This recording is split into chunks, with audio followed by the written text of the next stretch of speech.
Yung taong laging nasa tabi mo. Kahit sa likod ng mga paulit-ulit mong kasalanan, alagaan mo yan. Nanalo ka na.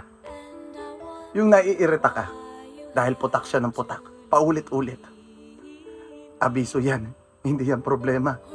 Ang problema dito, yung pagiging kampante mo, na akala mo lahat nasa ayon. Nagiging bulag, pipibingi ka sa mga sinasabi niya. Maniwala ka. Ikaw yung magiging problema. Dahil ikaw yung magiging lason sa relasyon. Yung sa tingin mo konting paliwanag lang kinabukasan, tahimik siya, wala siya sinasabi, okay na kayo. Umiiyak na sa gabi yan, hindi mo lang alam. Tinuturuan niya lang sarili niya na tibayan para huwag kang iwanan. Pero huwag mong hintayin na ikaw mismo ang magtuturo sa kanya kung paano ka bitawan.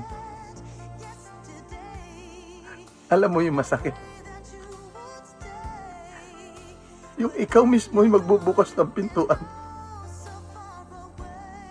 para makapasok ang ibang tao na magpupuno ng mga pagkukulang mo.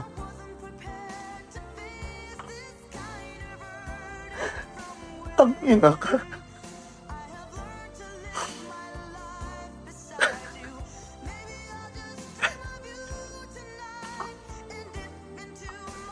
Tangina, hindi mo alam yung pinang papasukin mo.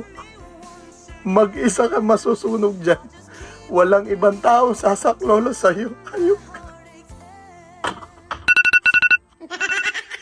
Sorry guys. Tapos na yung lunch break.